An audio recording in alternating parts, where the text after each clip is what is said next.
He again. Turbo, how you doing? Looking kind of damp. Understandably why. It's a beautiful day. He's been out swimming. Hey, what's up, garden friends? Jeff here. Everybody, hope you're doing well. I'm great. Better than this peperomia. It turns out this guy needed more light than I thought. I thought it was getting plenty of light, and then I noticed that while all that was happening, it was up in my office. I moved it down here. So I think it's gonna bounce back. It just wasn't getting quite enough light. Anyways, it's the end of the month. Time for a garden tour. Where you going, kitten? You want to say hi? Say hello. Thanks. And yes, Turbo, we can go outside now. Beautiful day. Kind of blustery. Audio's gonna be a little bit weird with that, but it's got to run with it.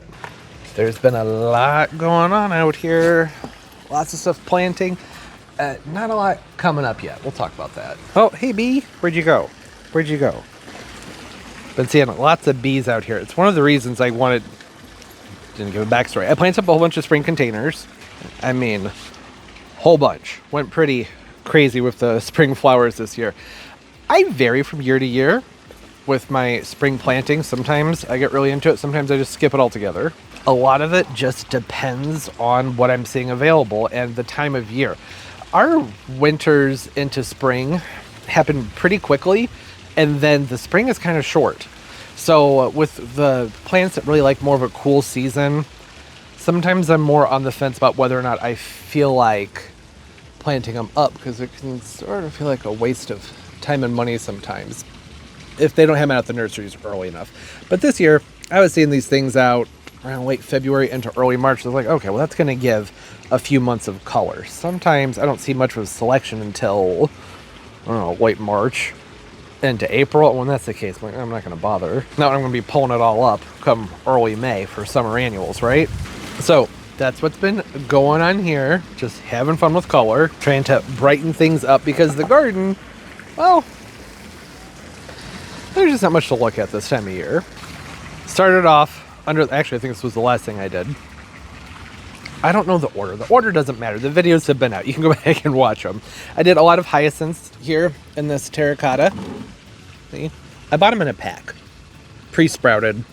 I don't do that very often because they're usually just labeled hyacinths. You don't know what color you're going to be getting, but these were labeled pink. So I was like, all right, that works. Mix the hyacinths in with some Easter bonnet mixed lobularia. Just a random ivy that I pulled from a hanging basket that I got from Lowe's, and then I think these are all Frizzle Sizzle mix pansies that are in there. Sometimes in some of these I have other types of pansies mixed in with it. I love the Frizzle Sizzle. They've got so much character and personality.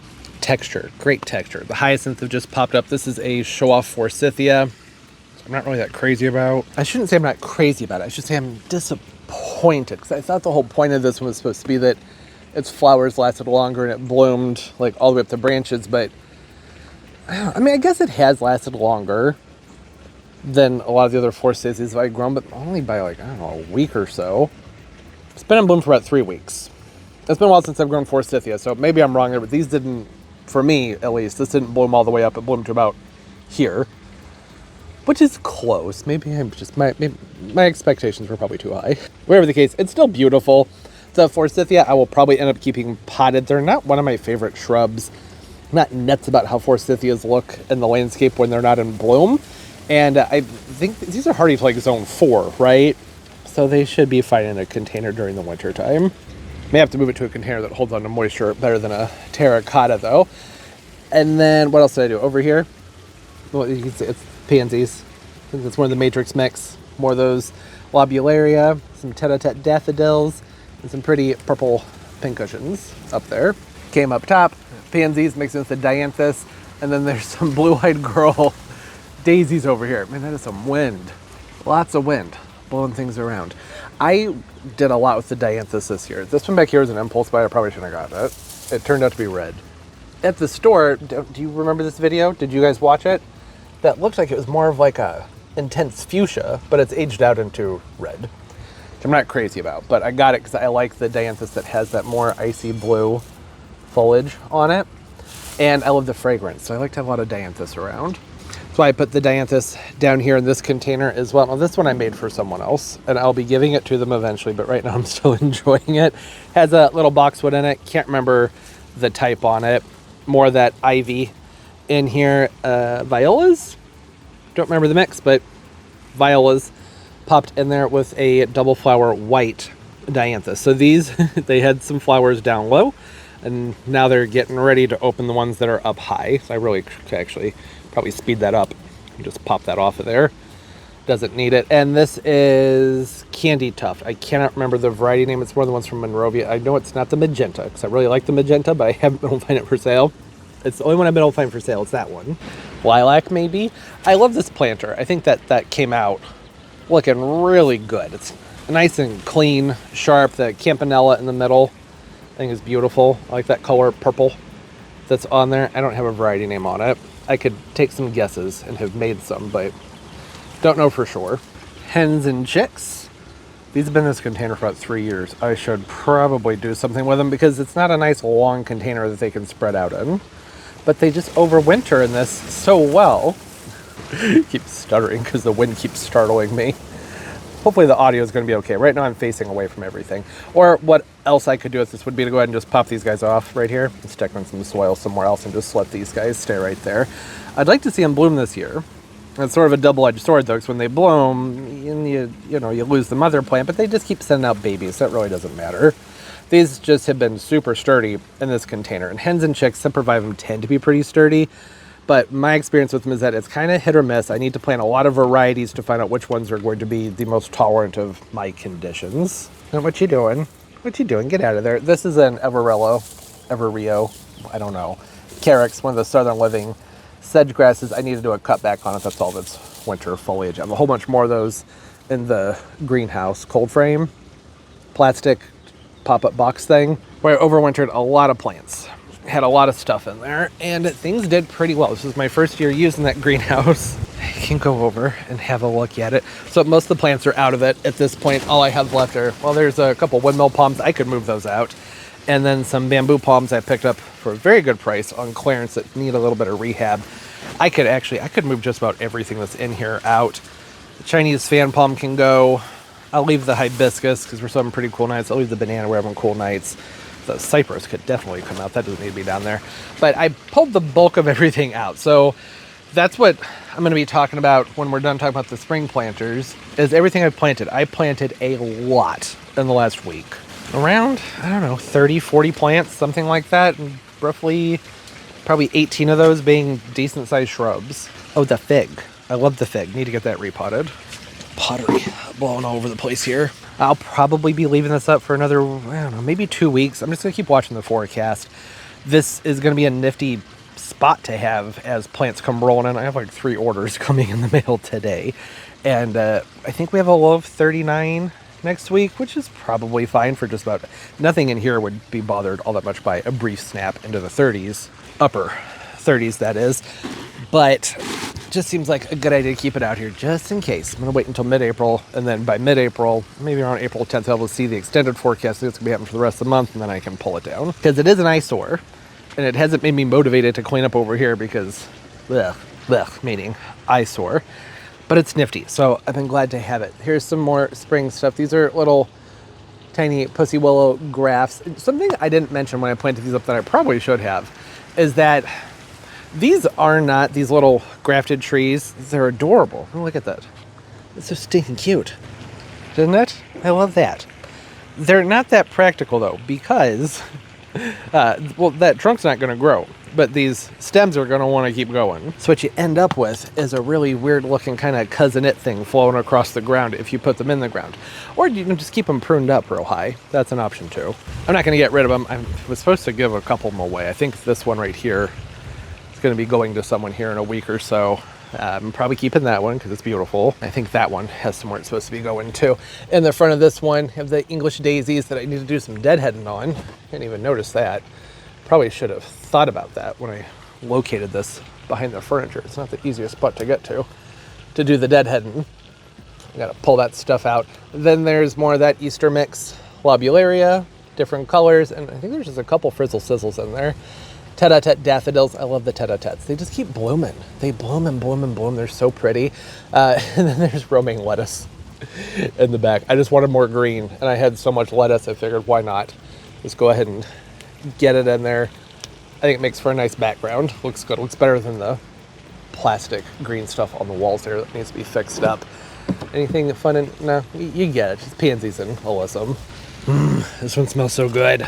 Don't remember a name on this one. It's very pretty. Done a good amount of growing. I did a lot of cleanup over here. That'll be in the next video. Things got awkward around garden tour time. So I had the plants like reaching all the way out into here. I had tons of stuff that was ready to go into the ground. And so, well, I got most of it into the ground and then did a bunch of rearranging.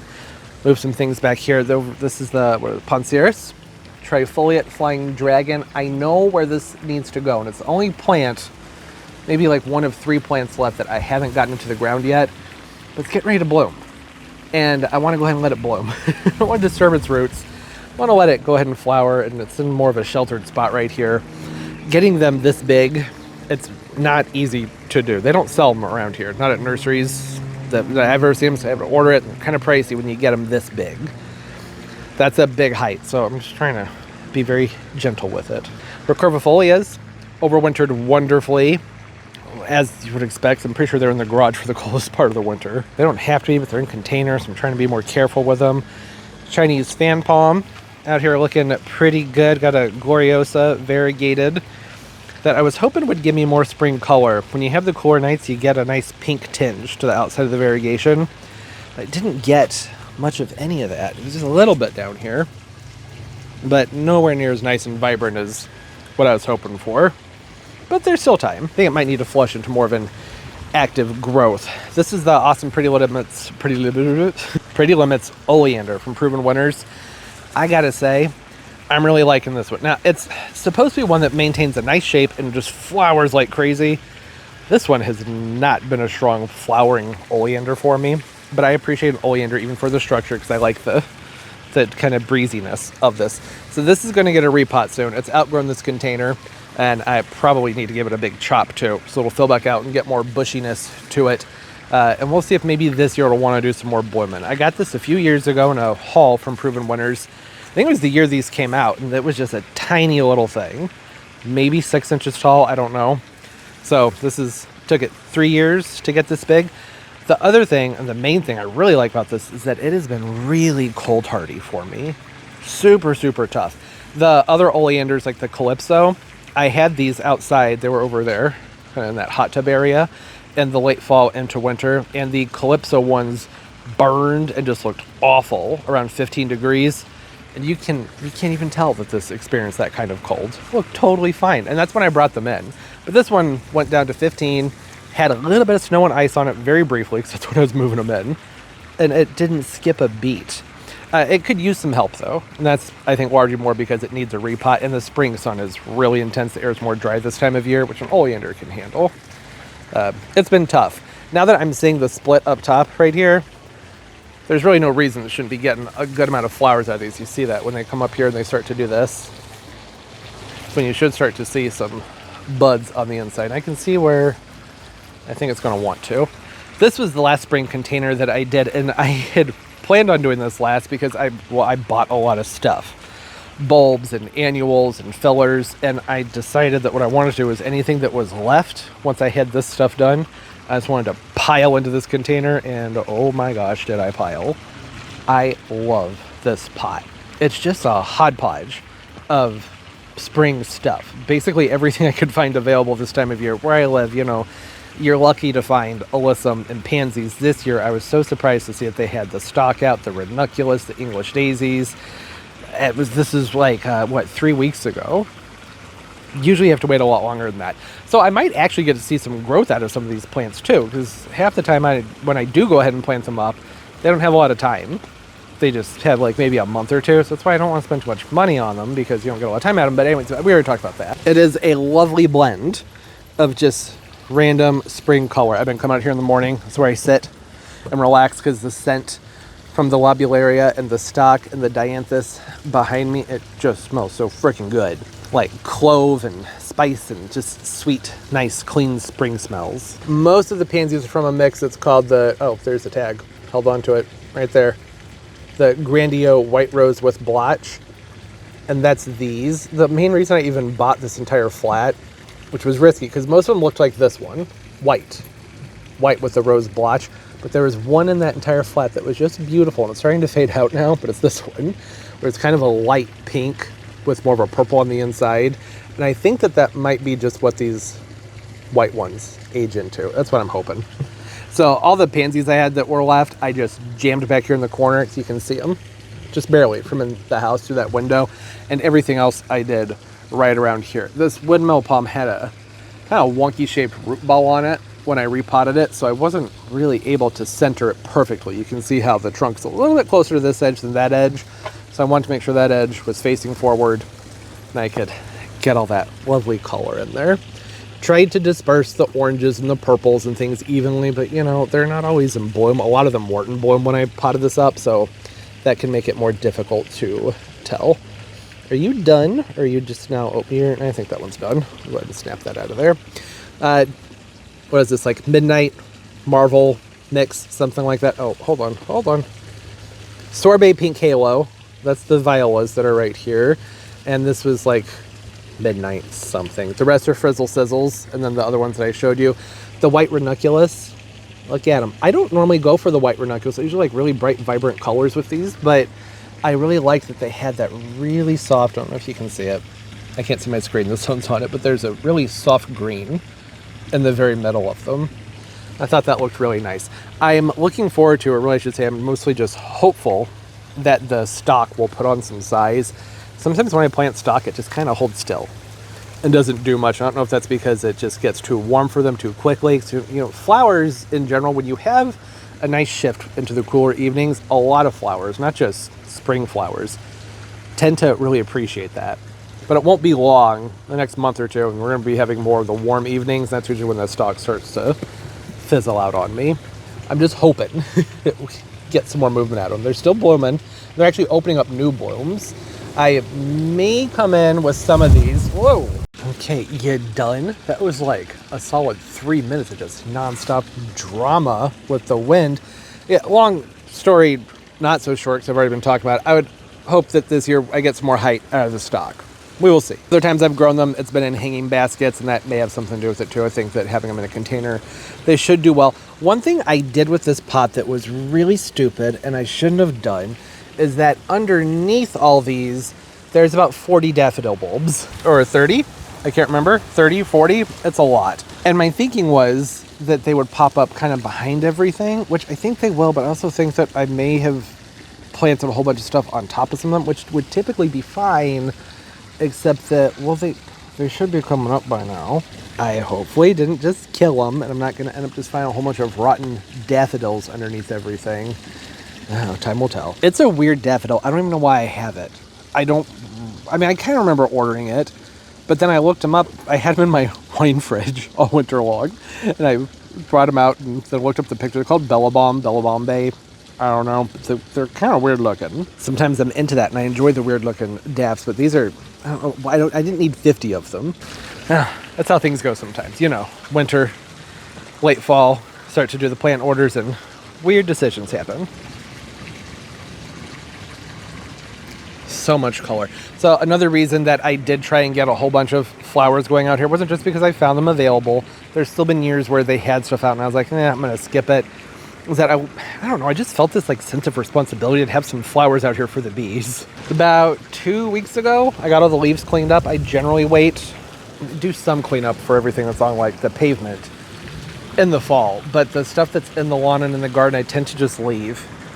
Or try and like rake it up into the garden beds as much as possible off the lawn, just gently move it up and leave it there until I'm starting to see a lot of activity from the bees, because that's a good signifier that the other bugs and things moved out. A lot of critters overwinter inside of the leaves, so that what was my point? Oh yeah, when I started to see the bees out, they came out and I was like, oh, they don't have anything to eat. Guess I'll have to go buy flowers. Gosh darn.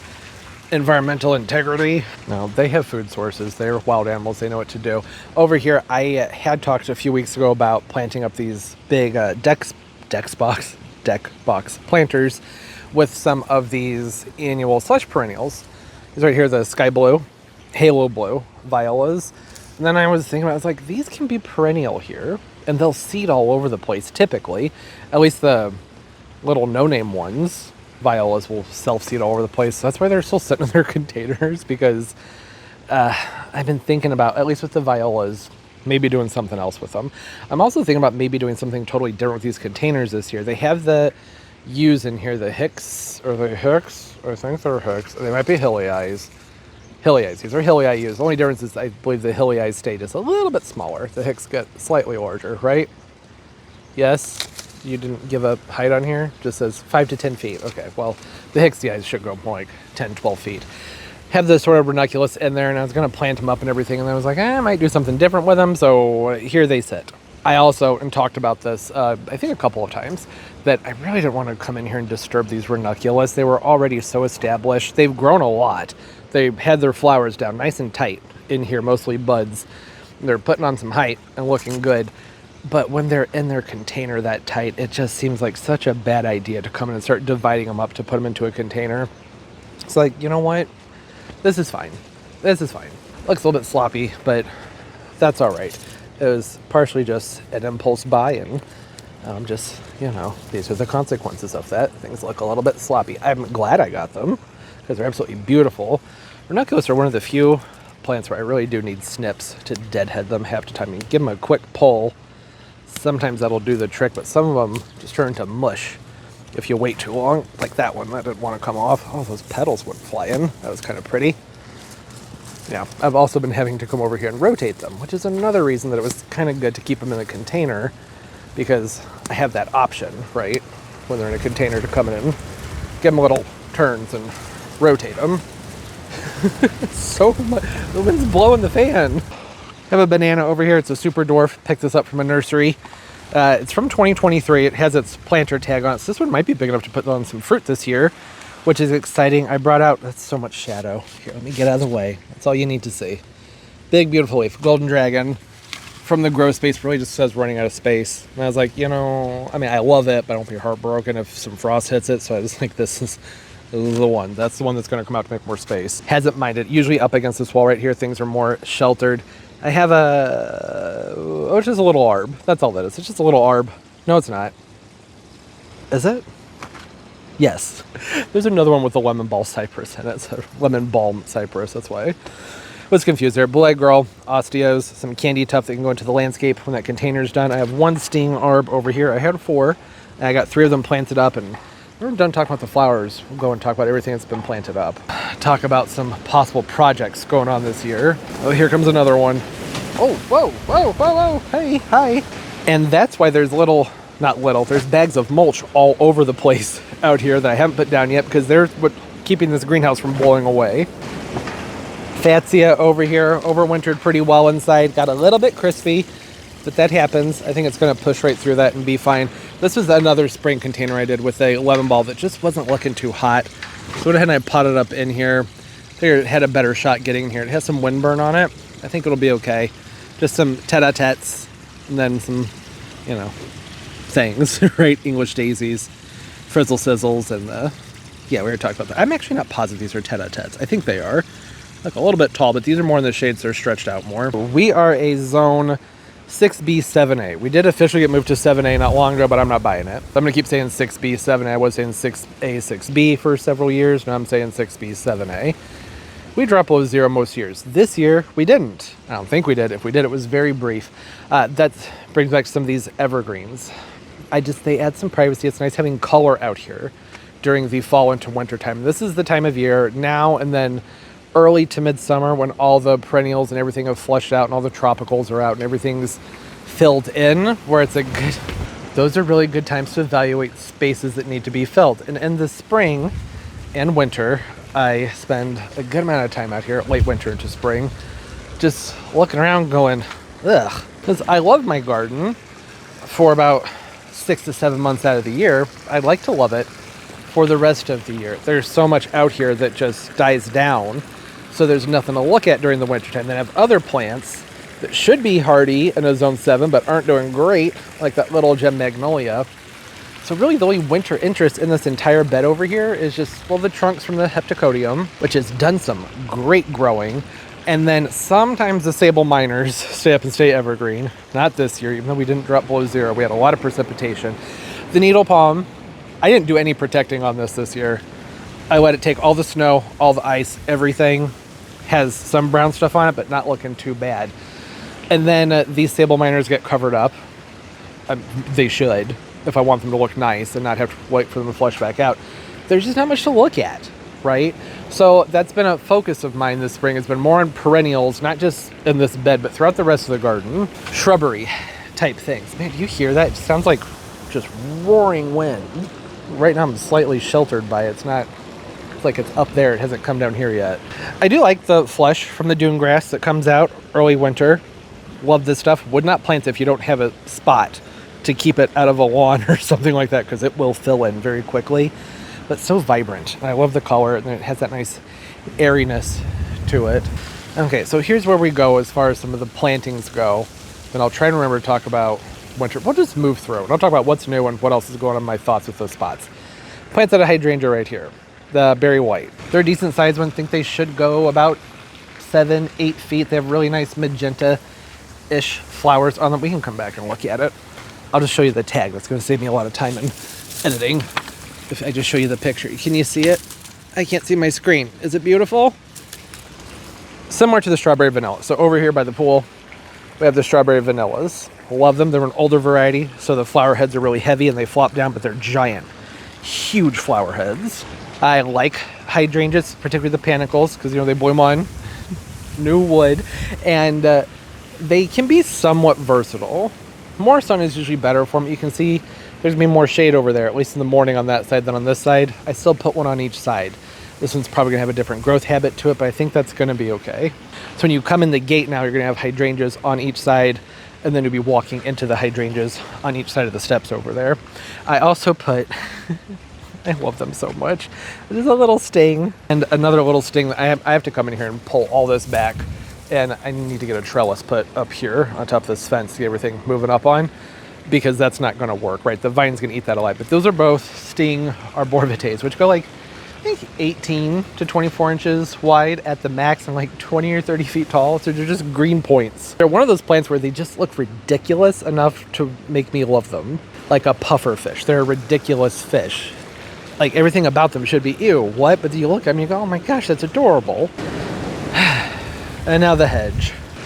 Considering it didn't drop below 0, I'm disappointed by the amount of damage I've seen on it. You can see there's some spots on the inside where things are opened up. These are skip laurels here. This is my replacement skip laurel hedge when we had that winter a couple years ago where it dropped to, I don't know, it was below -10 for like a week and a half. I think we got down to -12 a few nights.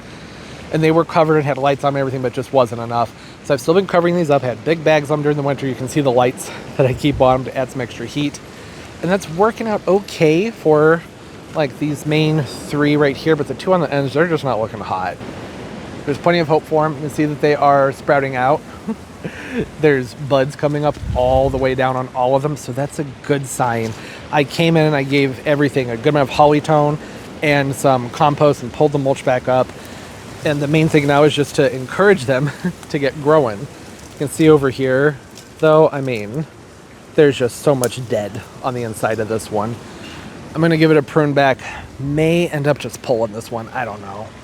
The main thing is that probably 75% of this one's burnt and just dried up and looking terrible. You see that on this side? It looks bad. But this is the time, now that's budding out with flowers and new growth, to go ahead and cut all that stuff out and try and get it to fill back out. The backs of the rest of them aren't looking too bad. I think they look pretty good, actually. There's some wind burn. You can see what direction the winter winds come from, right? There's one down here on the end. Top of it's more crispy. So that's going to need some pruning. And so is this one. The yews are looking pretty good. Lost one in the winter. That happens. This was a new hedge. So, not shocked by that. I also found out that there's basically one right here that Turbo's been peeing on all winter long. So that may have had something to do with why it died. This is the backup hedge. So my main thing is just like keep the laurels alive until this is big enough to just get rid of them. I love the laurels. I think they're so pretty, but they're a lot of work. And that spot has always been more difficult with hedge. Not always, actually. Before the trees were big, this was crepe myrtles, tuscaroos, and it was beautiful. Oh my gosh, it was so beautiful. And then things got, well, it wasn't that it got too shady. We had a really bad ice storm that killed them all out. And then it was baju bananas. This was just a huge wall of bananas for several years. And that was fantastic, except for There was a huge portion of the year where you couldn't, well, you didn't have privacy because you had to wait for the bananas to get up and get big. So got rid of those, and then things got really shady. That's when we switched to the laurels. And then one of the laurel hedges got wiped out, replaced them with these. And like I said, they're awesome and I love them, but I'm kind of over that point in my life where I'm planting things that aren't great in my area, and you got to worry about them and go all these extra steps to protect them. And if I'm going to that, I'd rather do it with something really neat, like the windmill palms or a pindu, or, you know, all the other palms basically, but not laurels. I'm not going to do that. Hopefully this will be the year that they really put their roots down. This will be their third full year, so should be the year that we start to get some height out of them and they flush out and get some more vigor to them. But who knows? Like I said, just want to keep them going long enough for the yews back there to get big enough that if we do have a bad winter, then it's not going to be the end of the world, and we can just cut them down. There'll still be a wall of privacy back here. Not much going on in the front here. The butterburs, Peticides, Japonicus, mostly the variegated types, they're starting to pop up. I did a lot of thinning on the ones in the front of this bed last year, and I think I maybe went overboard because they're not coming up quite as abundantly over here as they should be. I didn't realize that this was down here. Oops. Get that staked back in where it's supposed to be. That's good enough for now. But that's okay. They'll fill in. I'm going to go ahead, instead of pulling on them a lot this year, I think I need to leave them so I can allow them to do their spread. The Game Changer hydrangeas. These were new last year for me. They were new in the spot last year. And I don't think any of them held on to any of their wood. I don't think so. I mean, maybe. The bud should be swelling by now. That's looking like straw. And I mean, this one over here looks awful. So chances are those didn't make it through the winter time, but that's okay. It is what it is. I'll be filling this whole thing up with impatiens in several weeks anyways. Would have been nice to have a row of hydrangeas behind them, but that's okay. It didn't work out. I'm not going to be planting the Game Changers anymore. That is my third attempt at them. I've tried them in different spots each time, and they don't make it through the winters. They'll come back from the roots, but that's no use for me when I need them to bloom on. They're old wood, right? So good riddance. That's fine. There are plenty of other perennials I could stick there if I wanted to. It might be something to think about this year, is getting some more stuff in there. There is going to be some more light back here this year, and that's because this big maple back here had to get a heavy prune on it because it has a split. They couldn't do too much of a prune, because with maples, if you cut the branches that are too big of a caliper, then it slowly rots out the rest of the tree. So it's more of an outer trim trying to thicken and bring a split back together that's in there. And that is going to allow some more light in here for a couple more years. Probably. I don't know if there's an identical maple tree in the neighbor's yard right behind it, so it might not make a difference at all.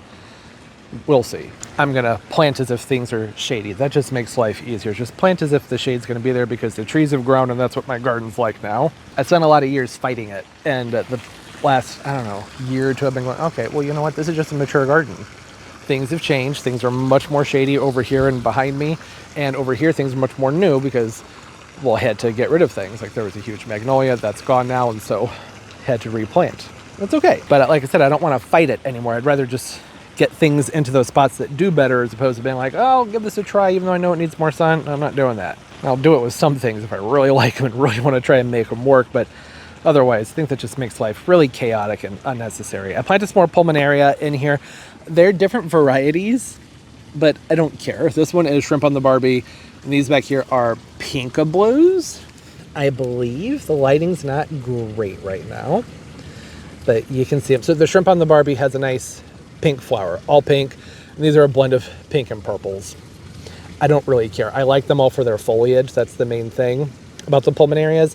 I planted this one here because I just wanted to put one in the ground, see how it would do in this spot, and it came back. It was somewhat evergreen. I cut it back probably a month or two ago because it was looking pretty bad, and now it's flushed back out with all of this, and I saw it, said, okay, well, that's looking good, so let's go ahead and pop some more in the ground over here. I don't care if they're the Shrimp on the Barbies. I just really like the foliage, and I don't mind having a blend of the pink with the purples in the background. I think that'll look nice. I also threw a lamium in the ground here, which I'm gonna have to move. That was a bad spot for it. That's not, they're too similar. I gotta move that. Lots of daffs starting to come up. I think those are probably the precocious. I have precocious, watch up. So there's one tiny little watch up back there that's opened. And I don't remember what the rest are. There's an assortment of daffodils throughout the hill. A lot of tete-a-tetes. Tete-a-tetes aren't doing anything yet. Things feel really behind this year, which is surprising because March was incredible incredibly mild.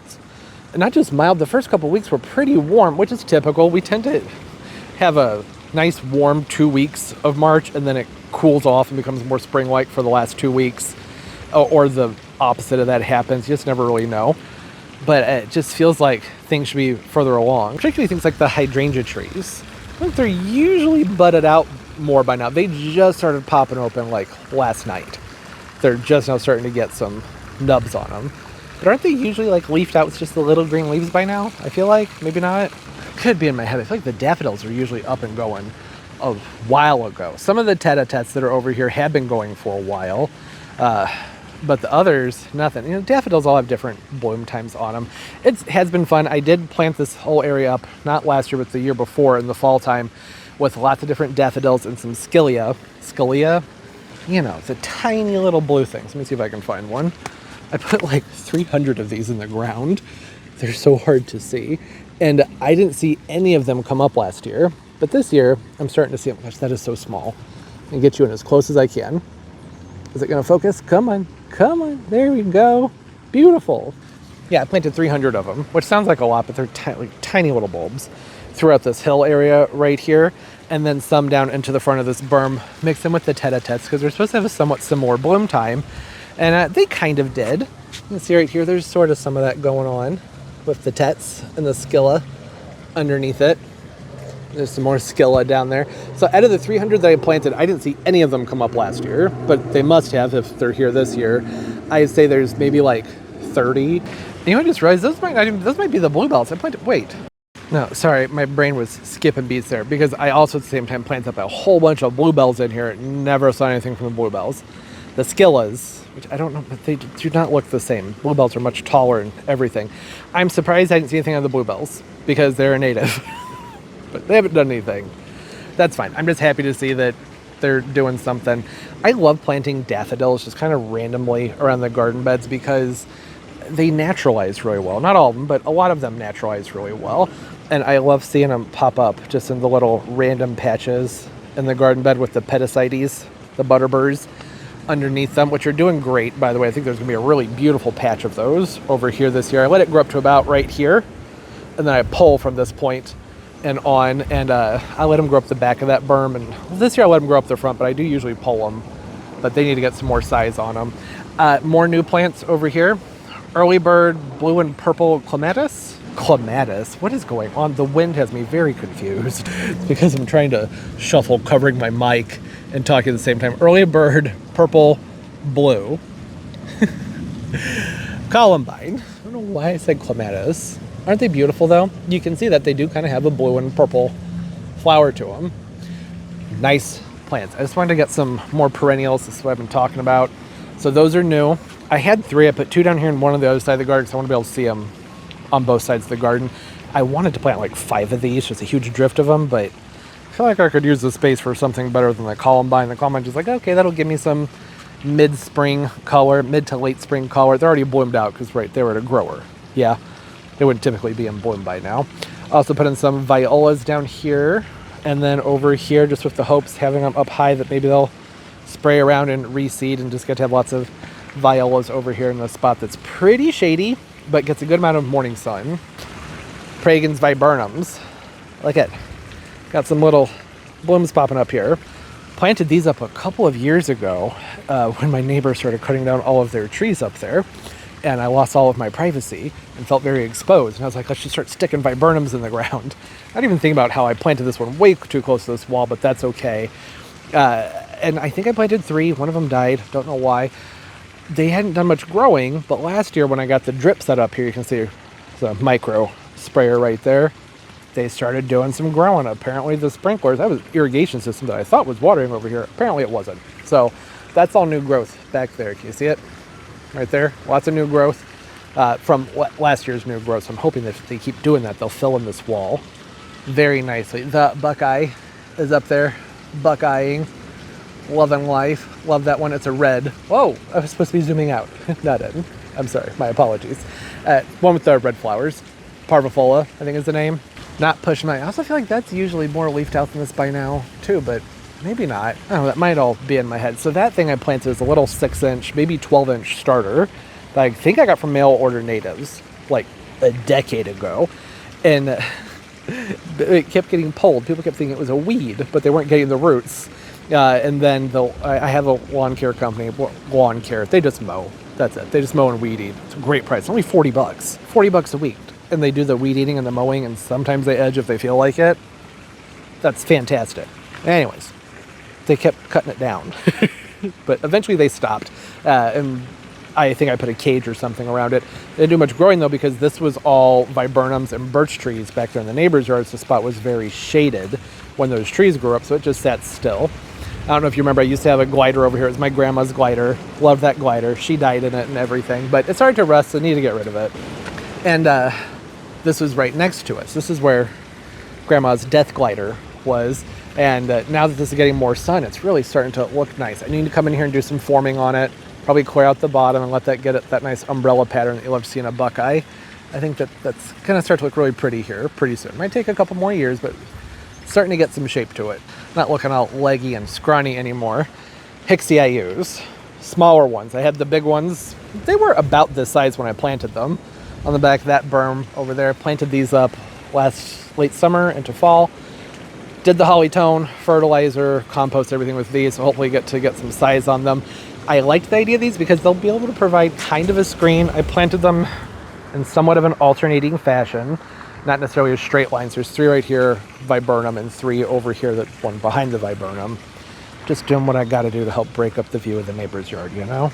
Waiting for this Japanese maple to bud out too. I was a little bit worried. I never did any protection for this during the winter. Usually with the Japanese maples, if we drop below like 5 and they're in a container, I like to move them in just to protect them, but it's looking pretty good. Yeah, everything's nice and flexible. It's got buds on it. I think that it should be totally fine. Oh, I forgot to mention, on the other side with the berry white hydrangeas, oh, you can't even see it. Okay, we'll backtrack and I will show you what I was talking about over here. This right here is a Fort McNair buckeye. And that's the flowers on them. I've done a whole video on these before. They're one of my favorite landscape trees. I love these. They don't get huge, just 25 by 35. Zones 5 to 9. Beautiful tree. And I figured, 25 by 35, yeah, that'll fit right here. All right, I'll have to do some pruning on it, but that's okay. The arbs that are up there are starting to age out. Lost 2 of them this past winter, and I'm just prepared for the rest of these to start to age out and die. They're very old.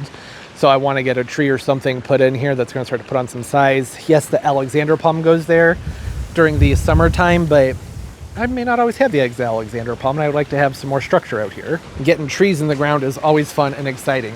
This guy's new, and I love it. I love it so much. This is a long-time wish list plant of mine, Cephalotaxis. Japanese, hello, there you go. The fastigiate Japanese plum yew. So different from the yews that I was just showing you before, right? Because it's a Cephalotaxis. They have a much longer leaf on them. Let me just back out since the camera doesn't want to zoom in properly on things. These are a great podocarpus dupe. The fastigiate type, they're going to be bushy and more upright than wide. And I was thinking this corner might be a good spot for those. Okay, I think the wind's taking a break for a moment here.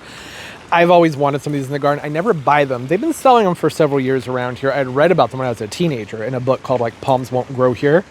Amazing book. That's how I got into the hardier tropical things. Turbo, you supposed to be in there? It was rhetorical. Get out. You're not supposed to be in there. You know that. Sniffing, trying to get into stuff.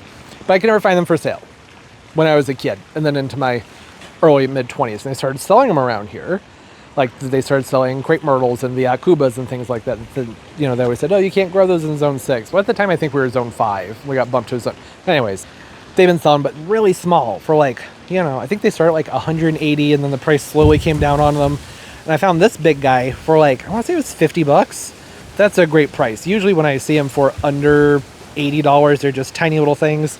This one has some nice size on it. So that's going to really fill in this spot nicely. It's not going to get very wide, 10 feet high. It's going to help block some of the whatever utility, this stuff. I won't be able to see it anymore. That'll be great. And it'll have more interest, year-round interest, because the bananas and the gingers, the crinum lilies, they all die back during the winter time. I was a little bit worried about these crinum lilies because they didn't get their mulch this year. I didn't mulch any of my bananas this year. So there's a big baju clump right here. Another one down there. I didn't mulch them because I'm going to try different bananas this year. I might leave this baju clump, but over there I want to try different types of bananas. If I'm mulching, I may as well be mulching bananas that are really cool and not just the bajus that they sell and grow everywhere around here. That meant the crinums down here. These are Persephone crinums. They didn't get their mulch. I wasn't sure how they would do, but I think that the spot was still sheltered enough that they're doing okay. You can kind of see some green nubs coming up. And I should grab a shovel. I need to divide those. Not gonna do it right now, but if I put the shovel over there, I'll remember that I need to come over. It'll be easy. I just need to kind of come in and split out probably from right here and maybe some of the chunks that are more up here towards the front and move them. You gotta do it soon. This is the time of year that or in the late fall. When you're growing things marginally, zone-wise, these are more like a 7 and up. This one's been pretty sturdy. I would say if you're in zone 6, give the Persephone crinum a try. But you want to do those things in the spring, so more time to establish themselves and get ready for winter. Heptacodium, looking good. I need to put a new stake in the ground. The stakes keep breaking, so I need to get a steel post to put behind it because it's still leaning. But I think that this should be the last year for that. This, what was it, 2 feet tall when I got this a few years ago? Gotten lots of great height on it. Been trying to train it into that nice vase shape of a tree. Its shape is kind of wonky, but it's going to keep getting better. I think I can take this limb out from down below, so more of the growth will be up here. The ultimate goal there is to get it to size and have a nice open habit up here. I love the heptacodiums because they flush out really early and they hold their foliage for a really long time too. I don't think that this dropped its leaves until January this year, so it was just January, February, and then half of March, 2.5 months that it didn't have some color on it. So it started flushing back out a couple of weeks ago with its little spring nubs. And you get a nice late flower from them too, which is fantastic. Not a lot of things are flowered at the same time of year when those are flowered, not tree-wise. Anyways, this is a new bamboo back here that I am obsessed with. It's the Vivix bamboo, green stripe or gold bamboo. It's a timber bamboo that's really, really vibrant canes on it with those green stripes. Supposedly cold hardy to zone 6. We will see about that. Probably going to containerize it for a few more years before I try it in the ground. It's going to need a barrier wherever I put it. Oh, yeah, it did some pruning here. On the bayberry, this was arched all the way over, which I loved. It was really fun walking through here and being underneath that arch during the summertime. I don't know why I'm trying to talk through a hiccup. Shouldn't be doing that. But I need to let more widen down here, and it was letting a lot of mess too close to the water and making things high maintenance, and this needed to flush back out. It got thin and it stretched because of the trees that had been in the neighbor's yard, right? Then they cut those down, and it's starting to fill back out from that side. It's not leaning as much. May as well chop it and encourage it to grow into the form it's supposed to. And it browned out a lot more this winter than I'm used to also, but it's starting to green back out. So that's good. I was a little bit concerned about it for a minute. Oh, daffodils. I thought that these were the precocious, but precocious is supposed to be pink. I don't know what these are. Don't remember. It's been a few years. Tradescantia coming back up. Do we remember? Does anybody remember? Oh, that's from the polar green colocasia. It was like garbage. I don't think those are going to come back. I don't remember the type on this one. It was supposed to be one that flowers more abundantly. We will see. Didn't do a lot last year. Have some pretty blue perennial over here. Probably shouldn't have put there, but I'll probably get something else in that spot when things warm up. Cape Harris magnolia. It's just a little seedling, but I think it'll put on some size this year, and hopefully the hydrangeas. Hopefully those will do something too. These are little lime punches. Planted them up 3 years ago, and last year was the first year that they bloomed. But again, I didn't realize the irrigation wasn't working up here until last year. So they got sprinklers on them, they started growing. So this area up here is where some changes might be happening. Also, this guy died. It died last summer during a heat wave, and I was just like, well, maybe it'll come back. I don't think it's going to. That's okay. That happens sometimes. We had a heat spell and a drought. Some things made it, some things didn't. Up here in this area, I'm not positive this is going to happen, but I've been talking with some different companies about coming and trenching out this whole area, putting in a dry creek bed with drains and the little sewer drains and French drains in it that will pump or help move water this way towards the drain, not move water this way down towards the drain to help avoid the issues it had last summer where when it rained, the water came flooding out of my neighbor's yard because they have excellent drainage now. I'm so happy for them. And just flooding my backyard and filling the pool with mud. Plans are still kind of being made on that because I don't know, the time, it's going to be a lot. That's why I'm just going to have somebody else do it. I don't have time to do it, to trench and do all that stuff and rent a truck. So I don't have a truck that I can carry pallets of gravel over here with. I got my hand over the mic, doing my best to try and control the audio. It's just spring. This is just the way things are. This is the only day I can film this. So I'm going to keep going. Something needs to be done to help control the movement of the water. Now, on the rare occasions, we have these gully washers, which happens sometimes, you know, once or twice a year. So either going to do that trench situation. I was thinking maybe just like go get a whole bunch of boulders and put them up along the back of this bed and then start to bury them up to the point where the ground is too low over here, so we can just facilitate the water to move out this way and just dig it out down here to move the water down towards, there's a sewer over here. A storm sewer, well, it's kind of a storm sewer that moves to another storm sewer. Whole point there is that that's going to be a big project. Haven't decided on it yet or really how to do it quite yet, but there are professionals who I just feel like they don't know, like they don't understand how much water, like this whole thing turns into Niagara frickin' Falls over here. Just walls of water gushing, and they're just like, oh, this will help, like doing the French drain. I'm like, I don't think a French drain is gonna cut it. We will see.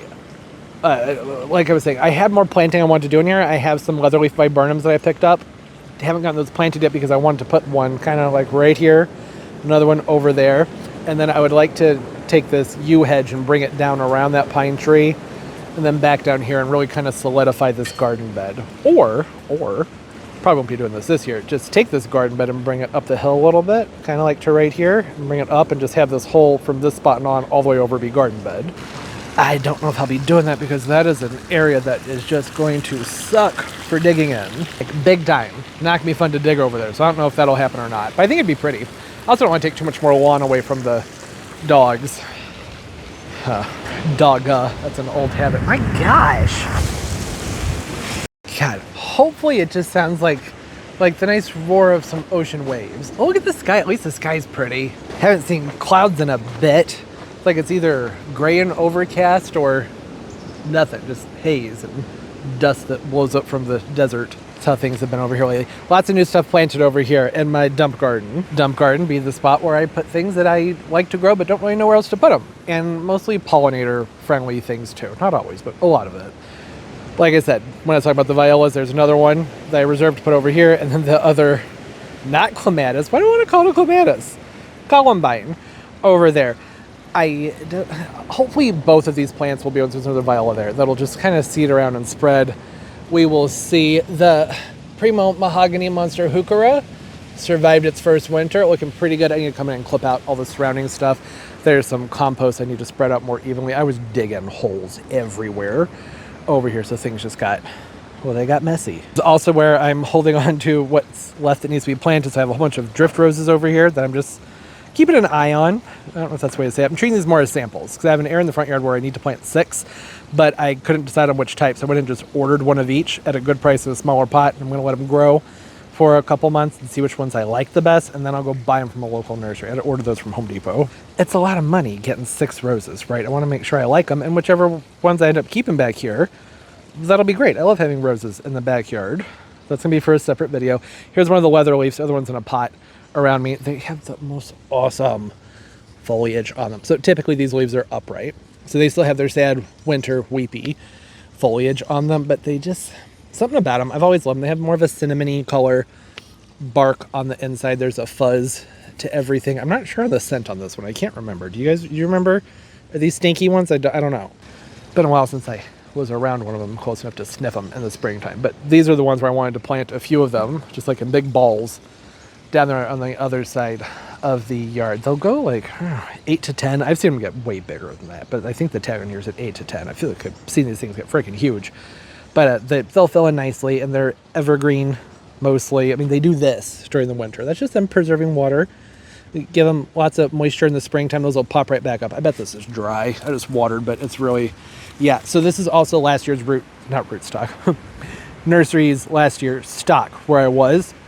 I love that this time of year, if you can get into the nurseries and grab things that they overwintered at the nurseries, they're so much more sturdy because they've already made it through one of your winters in a container, usually inside of a cold frame or something like that, but not always. These weren't in a cold frame. I asked them, they sat outside all winter long in their pots. So I know that that's a nice sturdy plant. So I grabbed 2 of them. Probably should have grabbed 3. I might go grab a 3rd one at some point. Nice tough plants, too wide to put up here. No, I would like more evergreens up here. Oh, that's great. Now we got private jets flying over too. That's not surprising. Baseball season has started, and now the private jets are gonna be flying over the house constantly. Yay, I love that for everybody. For evergreen interest, what I was about to say, I have thrown in some things I might regret someday. That's okay. You know what they say? The best time to plant a tree is last year or 5 years ago. I don't know, whatever the saying is. The saying that I said you remember. These are Cape Harris magnolias, which I cannot ever frickin' find for sale around here. There's a nursery that sells them, but they're usually several $100s and only a few feet tall. I don't want that.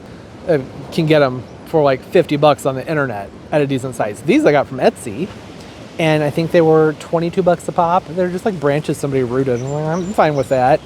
Not sure of the legality. I don't think it's a protected one, but I hadn't thought about that. But did I do a bad thing? I don't know. Well, I bought it. I didn't produce it, so I don't know. But anyways, there's a couple Cape Harris seedlings. I tried to space out as evenly as I could between these pines. This pine right here, I just have a feeling it may not last that much longer. It's kind of thin and it's not looking the best. So I don't know. Tend to lose a pine like every 3 to 5 years from this hill area. When we have really bad storms, they kind of dislodge them and it ends up doing a lot of root damage. Like it just like moves them like by like 6 inches in one direction or the other. It tears up the roots and then they end up dying back. It's been a couple years since we've lost one, but again, I want the backup, and ultimately I would really rather have 2 really big Cape Harris magnolias over here than the 3 pines. They're just messy. They needle cast all over the place. I'm not crazy about the smell, and I don't think these are even the natives. They might be, I can't remember. If the arborist, when the arborist is out here, I have some more pruning. If they say this is one of the native ones, I think these are Scotch. I don't think they're whites. No, these might be Eastern whites. These are probably the native ones. Then I'll try and hold on to some because I don't like cutting down trees all that much. But the ones that I think aren't doing great, they'll need to go. I'm also noticing a massive vine. Do you see that? That's the trunk of the espalier. See that? Look at that. That is huge. That's a trumpet vine. I've just been letting it do its thing in that tree because I'm like, oh, that's pretty. In the summertime, there's bright orange flowers in the top of the tree. That thing's gotten huge. Neat. They're planted a little bit close to the fence. I might need to scoot them forward, but the espaliers are there. These are a magnolia. Let me go show you a different one. I have another one that looks... Is that comfortable, Turbo? Okay. It's where I'm keeping all my potting mix and compost underneath that tarp so that when it rains, I'm not working with wet mix. Here's a Cape Harris. Planted this one up, I don't know. I think this will be its 3rd year in the ground, maybe its 4th year. Got it from Stark Brothers. Once they've really settled their roots down, they grow pretty quickly. I'm not going to go as far as say hybrid vigor, but they move fast. They're more than likely a cross between a Little Gem and a Bracken's Brown. Bracken's Brown, they do great in the St. Louis area. Little Gems, hit or miss. Some homes, they do great. Some places, like mine, they do not. Cape Harris has been a good in-between. And because of the Little Gem DNA being in there, they're good bloomers. So the Brackens tend to be more prone when you're this far north. People from the south always try and correct me on this. Things don't grow the same up here as they do further south. Just putting that out there. So Little Gems, they stay usually around 20 feet or smaller. Brackens might go 30, 35 feet max. It is very rare to see that unless you're like in the metro of the city where you have the island effect. Brackens typically put out some late spring, early summer blooms, and they're beautiful. They might throw out a few sporadic blooms during the summer, but not usually. The Little Gems, though, they'll do their main bloom for everybody, and they're just beautiful in the late spring into summer. And then they'll usually throw out more. Not like a full flush, but they'll keep going with more. The Cape Harris, this little guy put out 3 flowers for me last year, and it barely had anything on it. This was just a stick when I planted it, and this is all new growth here. These shouldn't go bigger than, well, what I had read on them when I bought them was like 20 feet. We'll see about that. Good Lord. And this is its 1st year off the stake. I'm wondering if maybe I should put the stake back on there. So far, it seems okay. I just removed it a couple weeks ago because I was like, oh, that seems pretty sturdy. It's rooted down. This one's pretty ridiculous, though. So that's the idea. Maybe 20 feet by about 15 feet up here. Right there, with that pine tree eventually gone someday. Just forward thinking. Future things. I planted an not an Arctic Fire, Sergeant Pepper dogwood. Not much to see there. right here. I need to move it back by about a foot. Didn't realize that until I was done with planting it. I want there to be a slight walkway that goes up this hill. That's a hydrangea I dug up. We'll talk about that later. Sergeant Peppers, beautiful. They have nice, vibrant red, not quite as red as the Arctic Fire, but nice, vibrant red stems that look great during the wintertime, and they have variegated foliage with a pink outline during the spring that's just white and green during the summer, and then they have really intense, beautiful fall color. I've wanted one for a long time, so I got one. Here it is, but I need to scoot it back. I also would like to plant a Horseman Blue Atlas back here. That's a Blue Atlas cedar, but they only get like 8-10 feet tall. I think this would be the perfect spot for that. Get the blue with the red in front of it, but again, further back. I need to scoot it. It's a little bit off with where I put that one. This, right, Catalpa. This is its first winter, and I think that all of the wood survived. It did. Look at that. Green buds. That's great. There might be some death up top. I think that's where some flower stalks were. Are any of the other stems budding out? They have flex to them. None of them feel crunchy. I've done the scratch test multiple times. You can see where I did the scratch test on it like a week ago. Should probably do that in a different spot. But you see? Nice and green. Look at that. Again, with the extreme zoom. Yeah, it's fine. The Catalpas. Not new. Catalpas have been around. The El Nino is a new one from Proven Winners. And I'm thinking this is going to be a good spot for that. They tend to be late to flush out, but I don't know. This one's already budding. That was the only reason I've been on the fence about planting Catalpas. People have asked me to plant them for several years, and I was just like, I don't know. I hear about that they're late to flush out, and they can be kind of messy. But this one is supposed to be smaller than a lot of the other Catalpas. I think, what, 12 feet? 12, 15 feet. So like a small tree slash huge shrub. I would like that in this spot because this is a Rose of Sharon right here, and it takes a long time. The hibiscus, Syracuse, whatever, Rose of Sharon. They don't flush out until like late May sometimes. So this is going to do the same. It's going to be disappointing, but I don't think it will since the buds are already swelling. That got planted last year, mid to late summer. It didn't do much because it got planted so late, but I'm thinking this year that should fill in this spot very nicely. Then ideally, there will be that nice color from the dogwood just a little bit further back with the blue outline of the cedar for the late fall through whenever this stuff starts to flush back out. Another hydrangea. Berry white. See the tag? That's another berry white. Put it right here. I need to trim this branch back in the pine. They have that nice big shell of color. Shell. You know what I mean? Wall. You can tell I've been talking for over an hour now. Getting tongue-tied. I put another one of those hydrangeas over here. The idea when I bought this, I got them all on clearance last year. I think they're like 17 bucks a pop. Was that I wanted just a wall of hydrangeas down here, but then I was up here and started to plant, and I was like, well, that's not an option because I have these apple espaliers, and I can't have them like growing into them. They would have had to be up in there. It wouldn't have worked. So that's why there are two of them up here, and then the two down. I had originally wanted to plant the Quickfire Fabs, but the hydrangea prices, I'll talk about this in the video that comes out after this, are just a lot of the prices on plants that I'm seeing at the nurseries this year, I'm not paying them. So that might be something where I can find them in a smaller container, and I may add them in, and then as those grow, pull the berry whites out. I don't know when the berry whites bloom is the thing. I love the blooms on them, but if they don't bloom or produce anything until late July into August, I'm not going to love that. I'd like something more like the Quickfire that's going to bloom earlier. This right here, this is big news. Do you see what's going on in here? Look at that. Look at that. The old wood survived. This is an endless summer hydrangea that never blooms. There's another one down here that also never blooms. This one you can see why, right? Because it doesn't survive. The wood just doesn't make it through the winters. This one, I think it sporadically threw out a few flowers last year, but not much. But that's going to do a nice show. There's a lot of good, healthy growth on the inside of this. You know, these only bloom on old wood, so I haven't done any pruning on them. That looks like maybe from here and up on this branch that might need to go. I might need to come and cut out some of the tips, but otherwise this is going to look great.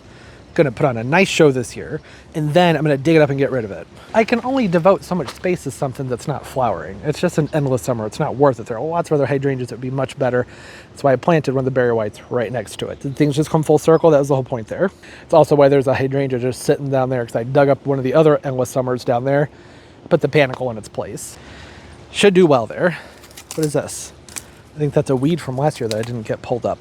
The apple espaliers, not doing, oh, they just started to bloom. This is new. I was just up here yesterday. All this stuff that I'm showing, I mean, almost all of it, the magnolias, hydrangeas, the little guys, and there's more stuff, all got planted up yesterday. And I didn't notice any of this yet. So this right here, I think this one's a honey crisp, I believe. Assorted apple. Do you have your orchard tag? Yeah, honey crisp. I think that one down there is a Liberty. I don't know if I'll get apples on them this year. We'll just have to wait and see. This is their 3rd year, but we get these storms that blow the dang fruit off the trees. Now, I'm only going to give that another year or two because they do take up a lot of space. I'm going to have something up here. I want it to be worth it. They don't exactly make much of a screen, but they're cool looking. Okay, and down here in the front, I have some pussy-toes. Those are new. They're a native, host to swallowtails. I also put in some more bluebells. They never come back for me. Don't know why. They're a native, but I put them over here where things are more dry, and I think that they'll appreciate more of this dry, part sun, part shade location. Blue Jangles hydrangea, just like the Endless Summer, doesn't do much. It's not surviving on the wood, but I don't know. That looks pretty. No, I don't know. It says some flex to it. Maybe. I don't know. I'm going to leave that alone and see what it does. Blue Jangles gave me a couple flowers last year from out of the ground. It wasn't on new wood, so that's encouraging, but not something to rely on. Sweetheart Caroline Redbud. I don't think I gave any updates on this one last year. There's still lots of limbs. I've been cleaning up. We had a tornado, probably should have mentioned that, a couple weeks ago that went through, like down there, through over there. It was pretty weak when it started. So it was mostly just lots of limbs down, a lot of mess, and tore up the lovely green fake leaves that are on the side of the house and some other things. Nothing to complain about. The house is still standing, no major damage. I'm not going to whine about that, but that's why there are twigs and branches and things everywhere. It's all just stuff that I missed while I was working on cleanup. Sweetheart Caroline Redbud. Haven't been getting updates on it because, well, it was small. There wasn't much to update with, but it has put on some size, especially since last year. I don't know. I always want to make sure I'm saying it right. Caroline Sweetheart, yeah. So these have really pretty variegated leaves on them. And see what it's doing? It's doing its Redbud thing. Love to see that. I think this is opening up before my other just Eastern Redbuds. I have a lot of Redbuds. I think Redbuds are beautiful trees. I just have the regular Easterns in the front, and they're everywhere along this wall back here. I need to come in and clean some of them out. But they're natives, so I don't really pull them all that often when I see them coming up. Maybe I should. I don't know, but I tend to just let them do their thing. Because like I said, they're a native, not just to the United States, but to where I live. There's Eastern Redbuds everywhere. They're native to the state. Over here, this is a Cephalotaxis that is a nice, wide, open one, getting a lot of sun. So I don't think I ever talked about this when I was talking about the other one, the new Japanese plum units down there. I was on the fence about that location where I put it because it's pretty intense sun up until the bananas put on some height next to it. But this one has been getting intense sun for years, and it doesn't care. So I think that the humidity is just enough to keep it happy. The Hinoki cypress. This thing's beautiful. I never talk about it. Not sure why. I should. Has some dead stuff on the inside. That's okay. That'll push out. Pushing through another hiccup there. When you talk, if you don't do it properly, there's a certain way you're supposed to talk. I know it sounds weird, but if you're not doing things properly, you're not remembering to take in the air through your nose and relax the diaphragm and everything, then you swallow air and you get hiccups and burps. So you need to relax a little bit. Down here, this is all new. So this whole bed's new. This all got done last year. I had a Rose of Sharon tree down there that died several years ago, or a couple of years ago. It just split and went down the ground. And I replanted that spot with a Limelight Prime Standard. On the fence about whether or not that's what I want there, but I put it there as an experiment to see if I'd like it, because it adds a nice screen from over there to over there, if you know what I mean. And then the Cape Paris, this is in place because eventually this maple is going to have to go. It's planted way too close to the house, and I'm going to want something here that has some size to it for when that maple's gone. I don't know, another 5 years maybe. I'm just trying to keep an eye on the roots. Hey Turbo, baby, can you come out? Come out, come on, good boy, you love me. Love you, such a good boy, but come on. I don't lay on top of the plants. I planted a whole bunch of the Lemon Zest Hakanakloa. Was that their name? It's been a while. They're not the Areolas. They're one that has more of a kind of a limey green tone to them and some yellow. They're really pretty. And sometimes they don't always do the best in my area if you don't site them just right. So I was on the fence about planting them, but I'm seeing new growth coming out of what, 1, 2, 3, yeah, out of 4 of the 5. No action out of this one, so maybe this one didn't make it through the winter. No, there's a little bit of something going on down there. You see it? It's not much. It's very hard to see, but it's got a little green nub.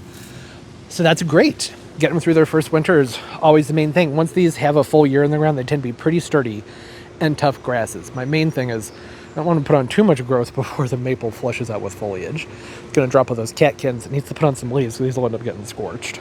So we'll see about that. You know, with a new bed, it takes a while to kind of figure out the lay of the land with things sometimes. It's okay, baby. Just some wind. I have the spurge down here. I could go ahead and cut this back. This stayed green for most of the winter time. There's a variety, silver edge, Japanese spurge, Pachysandra. I'm gonna, yeah, this needs it's cut back. That's all of its winter stuff. I would like for that to fill out a nice patch in here. Lime white prime, flushing out, which is great. I'm not gonna be pruning on this for a while. I want to put on some size. And that's, I'm gonna talk about in the video after this. I talk about hydrangeas more, but I've had people ask me about their panicle hydrangeas, which ones are the biggest and everything. And I usually tell them, like, a lot of them get pretty big. If your lime whites aren't getting big, stop doing the thing where you prune them back by a third every year. Give them a few years to grow and then cut them back. As long as they're already nice and full on the inside, there's nothing wrong with that. That's one of the reasons that they're not obtaining their main sizes, because, you know, we're chopping them back every single year. So I'm going to give that another year to fill in that space and cover things up. The Saxifraga, hey baby, that was new. Everything over here is new. I don't need to keep saying that, except for the magnolia and the maple. Everything else over here is new. Planted that because it was supposed to be evergreen. It was kind of evergreen. Wasn't that impressive, but I think that will fill out nicely. Haven't seen anything yet from the podophyllums. There's one called Standing Tall and one that I can't remember its name, but it was expensive. That's why it's under the cage here. Really pretty bluish green leaf on it. Calycanthus. This is new. Got this planted up yesterday. I had a Brandywine Viburnum. That was right here. And it just wasn't doing great. So I thought, well, why not put something else here that likes the same thing as a Brandywine Viburnum? Huh. Now, the Calycanthus, they can take a lot of sun, but the Viburnum, I don't think, was doing well here for reasons that I lost my train of thought because I noticed how dark the sky is getting over there. I don't think the Viburnum was getting quite enough sun because it was down really low and it was getting some shade. But the maple trees has been burned since then. More light's coming through. So I put the Calycanthus here. It's just a regular Calycanthus. It's not like the Aphrodite or anything, just big glossy green leaves. I think that's going to look nice. I'm going to keep it pruned back so it doesn't go any higher than halfway through that window. I want there to be a nice view from inside. No action from any of the other perennials that we're putting here just yet. It's still too early. All the voodoo lilies that are back there, nothing from those, and the toad lilies, and yeah. Over here, this is new. I mean, I got it last year and then never planted it because I was panicky and I loved it so much I didn't know where to put it. I knew where I wanted to put it, which was right here. But I was on the fence about it. And I waited too long. And the next thing I knew, it was midsummer and it was really hot out. So here we are, early spring. It's in the ground. It's a baby grand of magnolia. My gosh. I know, it might seem like a tight spot for it. These only go 8 to 10 by 8 to 10. They stay a little bit smaller width-wise than they do height-wise. I think it's going to fill in this spot very nicely. There is zone 7. Like I said, I'm 6B, zone 7, but it's only been a few years since we were down below -10 for over a week. So you can see why I was on the fence about where to put it. This is a hard plant to get. I rarely, if ever, see them for sale. The only reason I was able to get it was because Monrovia last year, you could have things shipped to the nurseries. You could buy them online, they'd ship them to the nursery, you could pick them up. They don't do that anymore. That's how I was able to get it, and it was pricey. So this is going to be a good spot for it. I figured that because these needle palms get protected, put a blanket and lights over them, a frost cloth whenever it drops below about 10, or if there's going to be heavy ice. And so this will be nestled in between those two nice warm orbs during the wintertime. And I can always throw a frost blanket over it too, because it doesn't get that big, right? I should mention, I never talk about them. I think I got a little bit better about it last year. The needle palms. These things are turning into freaking beasts. I was looking through my phone and saw a picture of them from 2021, and they were maybe a third the size. So these things, they sat in the ground for many years, did very little growing, and then in a course of 4 years put on a few feet of height, which is impressive. Needle palms grow slow, and like to the tips of the fronds, these are taller than me. So they're over 6 feet tall when the fronds are standing upright, right? That's impressive. These were just little, I think 5-gallon plants maybe about 10 years ago. They're doing well. The only thing I did different with them last year than most years was I was really on top of fertilizing. Usually I would hit them with fertilizer occasionally, but I made sure once a month they got palm fertilizer. And anytime I watered with regular fertilizer, they got that too. Made a big difference. There's some winter damage on them. You can see some brown on the inside, but it's not too bad. Actually tall enough that when I'm over here, look, there's a little private spot. There's privacy now. Not much, but it's something. I'll take it. This area, this is going to be a project that I was going to do in a video, and instead I did it off camera. I filmed planting everything. Well, no, I filmed talking about planting all the stuff that's in this video. That'll be on Wednesday. And then they were out with the power washer and there were kids playing. I was like, it's just not going to work. So I was like, I'll just plant everything and come back. And we finished the video after that, and I did some other things. So this area, though, it's very narrow. You can't tell because I've been pulling the mulch out onto the patio. The wind blew the chair right into my butt. Knocked my ass forward a little bit there and startled me. This spot, there were bananas here. They're still there. I lifted most of the roots out, but there's still some stuff under there. So I've been piling mulch up in this area every single year, and it was getting to be too much. So I'm starting to pull that out onto the patio, and I'll rake it, shovel it onto a trellis at some point and get it out. But you can see what it was doing back here. See that? Yeah, it's rotting out with my finger. Does this focus on my finger? Wow, that's quick. But when I show you a flower, nothing, huh? Go figure. Well, that's why I'm pulling the mulch back. Don't want it up above all this stuff, so I was pulling it back. I had it piled high here. Wanted to protect the passion flower that got planted last year, and there's green. Look, there's green in there, so I think the passion flowers should come back. Gonna take it a while. They're late to return, but that should come back and fill that out up there. It's a cerulean. Should have planted a maypop. That's a native, but I did a cerulean.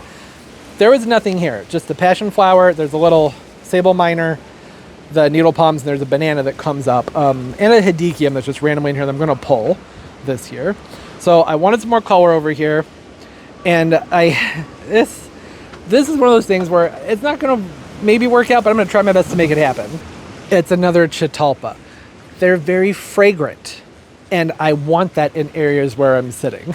So why not right there in this very narrow bed, right up against the side of the house where there's a door that you need to go through? Now, nobody ever really uses that door, so I'm not concerned about that. It is gonna require pruning though. So that's something we're gonna have to really be on top of. They bloom on new wood, so that shouldn't be that big a deal. But the prune's going to, I'll prune it like I do probably a paniculata, hydrangea. Late winter, or whenever I first start to see them bud out, when it gets bigger, I'll prune out and have to keep it shaped more into this space with a firelight hydrangea right beneath it. So I want this to grow up and be above that firelight, and I'll have to keep the firelight pruned back too, which I had a different spot I was gonna put the firelight, but there's the construction stuff going on. That's a whole long story. I just wanted to get it in the ground. The sooner things are in the ground, the easier are they to take care of. It's less watering I have to do. They stay moist for a lot longer. So it's possible that I may end up moving that firelight. I just wanted to get it in the ground. Things are tight over there, but I think it's gonna look beautiful someday. I want to talk about the green stalk, but I don't know how much more of this I can take. This wind is just ridiculous. I'm getting wet from all the water spraying over from the fountain that's, 55, 60 feet away from me. Thing's not very close. I'm getting pretty wet over here. It's fine. I'll get wet for gardening. It's worth it. Flying dragon. I haven't potted this into this container yet. Since I have that other big one, I don't think I'm going to put this one in the ground.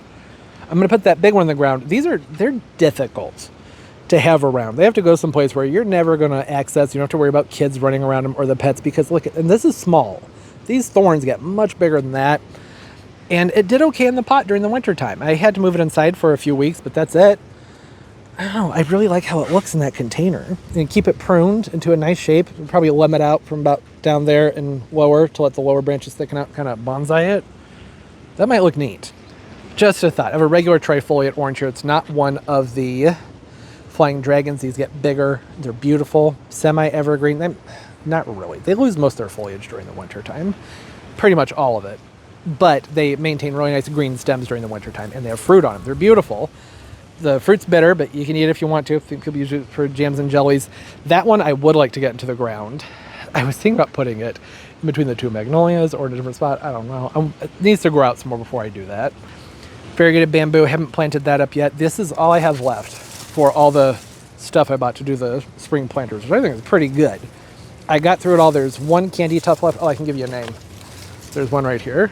Sunstrung bicolor purple. That's not a was I calling it a candy tuft? That's not what this is. That's the Iberis down there. Why did I? Whatever. You get it. It's a beautiful flower. Needs some pruning on it. That's a perennial. Lobularies, they'll reseed sometimes. They're not perennial. And otherwise, that's all I have left to work with, which is great. I wanted to have a lot of this stuff done and taken care of as far as all those That is a lot of stuff there. That's what? 1, 2 hydrangeas, 3 hydrangeas, calycanthus, 2 magnolias. So that's up to 7 now. Another Chitalpa, And then have planted 3 arborvitaes. I showed you 2. The other one I planted on the other side of my chimney. So there's just gonna be a really skinny green pole growing up next to it.